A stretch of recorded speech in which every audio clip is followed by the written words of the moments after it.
Audio 30. Comment frère Élie le conduisit, malade, de Syène à Assise, de la bénédiction qu'il lui donna, de la louange qu'il fit instamment chanter, et comment quelqu'un vit son âme montant au ciel. Le 6e mois avant le jour de sa mort, comme il était à Syène, sa maladie d'estomac l'emporta sur l'infirmité de ses yeux. Plus gravement délabré qu'à l'ordinaire en tout son corps, il parut approcher de la mort. Frère Élie, en hâte, vint à lui. Se réjouissant de sa venue, François se rétablit et s'en fut avec lui au cel de Cortone. Là, la maladie s'aggravant, il se fit transporter à Assise. La cité se réjouit de son arrivée. Espérant enfouir bientôt chez eux un si précieux trésor, tous exultaient à l'unisson. Entre-temps, la maladie empirait, et, alors qu'il était dans le palais de l'évêque d'Assise, toute la vigueur de son corps défaillit. Privé de toutes ses forces, il commença à être atrocement torturé en presque chacun de ses membres. Comme on lui demandait en effet ce qu'il pensait de la si violente souffrance corporelle qu'il endurait, il affirma que tout autre genre de martyre lui serait plus doux. Mais la volonté du Seigneur, dit-il, rend léger tout ce qui est difficile. Il est vrai qu'il voyait désormais approcher son dernier jour, comme il l'avait appris 2 ans auparavant de frère Élie, à qui le Seigneur avait daigné révéler la fin du Père. Ayant alors appelé à lui les frères et les fils qu'il voulait, comme cela lui était donné d'en haut, tel jadis le patriarche Jacob, il bénit chacun d'eux. Comme frère Élie se tenait à sa gauche, tandis que les autres fils étaient assis tout autour, François, ayant croisé les mains, posa sa main droite sur la tête de frère Élie. Mais, privé de la lumière et de l'usage des yeux extérieurs, il demande: « Sur qui est-ce que je tiens ma main droite ?»« Sur frère Élie, disent-ils.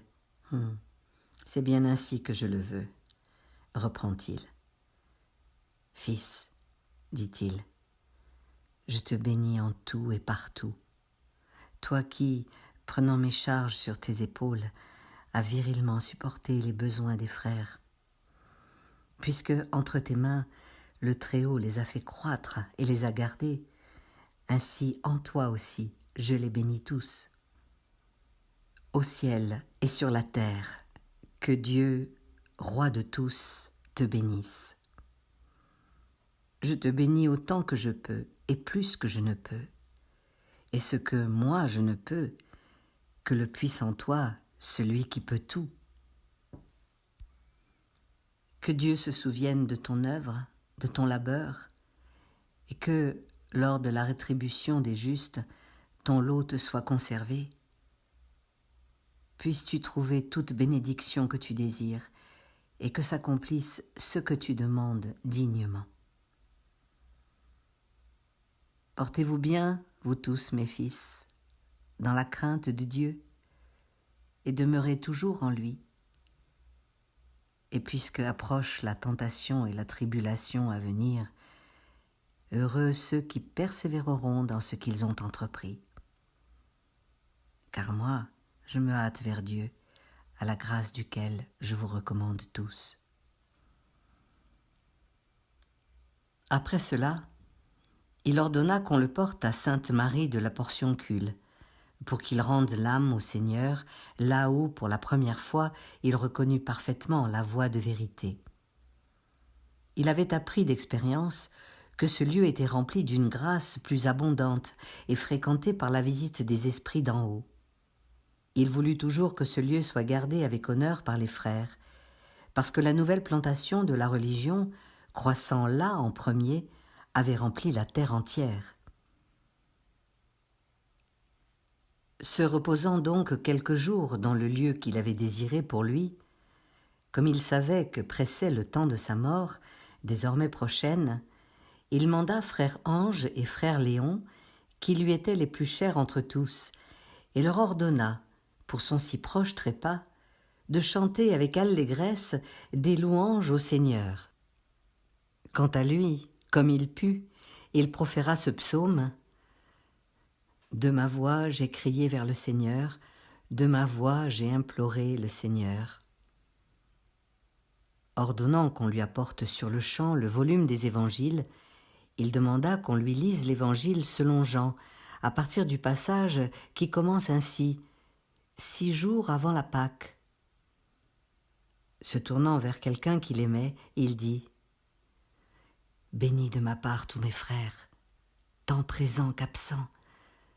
Je leur remets toutes leurs fautes et offenses, et pour autant que je le peux, je les absous. »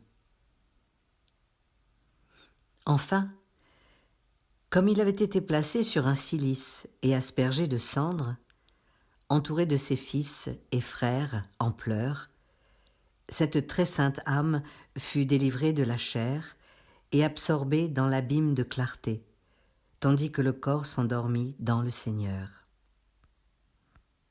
Un de ses disciples, d'une haute renommée, vit l'âme du très saint Père monter en droite ligne vers le ciel, telle une étoile ayant l'immensité de la lune et dépassant la clarté du soleil, au-dessus des eaux abondantes, emportée vers le haut par une petite nuée blanche.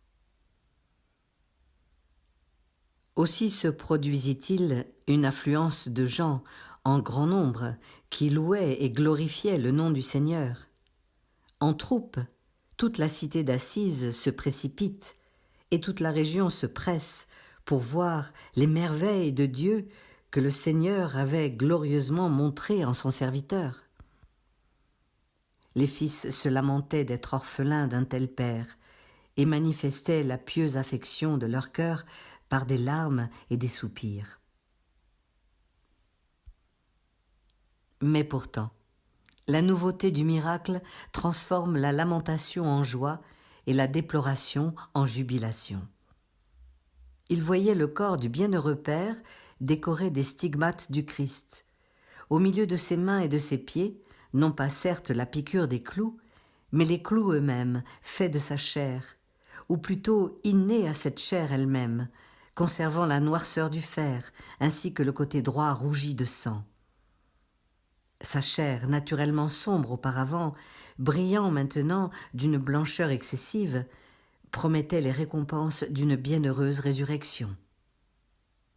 Ses membres devinrent finalement souples et flexibles, non pas rigides comme le sont d'ordinaire ceux des morts, mais retournés à la tendresse de l'enfance.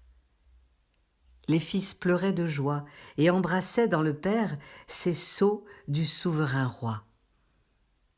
Les frères et fils, qui avaient afflué avec toute la multitude des gens, passèrent donc toute la nuit dans laquelle mourut le Saint-Père à louer Dieu, si bien qu'à en juger par la douceur des jubilations et la clarté des lumières, on aurait cru que c'étaient des patrouilles d'anges. Au matin, les foules qui avaient conflué, prenant des rameaux d'olivier et d'autres arbres, dans la clarté de nombreuses lumières, au son des trompettes, avec des hymnes et des louanges, transportèrent le corps sacré vers la cité d'Assise. Tandis que les fils portaient le pieux Père et étaient arrivés au lieu où, à l'origine, il implanta lui-même la religion des pauvres dames, ils firent une brève halte dans l'église Saint-Damien.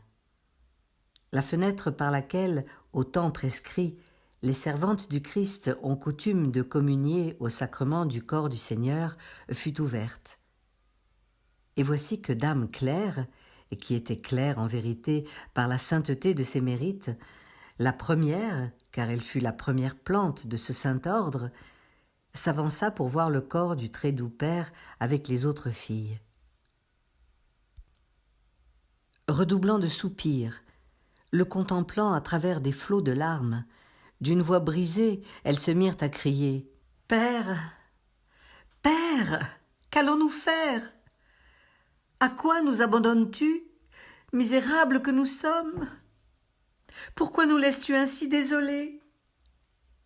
avec toi disparaît toute notre consolation, et il ne reste pas de semblable soulagement pour celles qui se sont enterrées au regard du siècle. » Tout en embrassant ses mains ornées des précieux gemmes et très insignes perles, elles comptèrent ainsi un flot de larmes. Quand il fut enlevé, sur elle se ferma la porte qui, jamais plus, ne s'ouvrira sur une si grande blessure. Enfin, tous étant parvenus à la cité, avec grande liesse et exultation, ils posèrent dans un lieu sacré le corps très saint. C'est en ce lieu que lui-même, dans sa petite enfance, avait d'abord appris les lettres, et là, par la suite, qu'il avait commencé à prêcher, de sorte que, comme il convient, son heureux début était suivi d'une plus heureuse fin, pour couronner une plus grande gloire.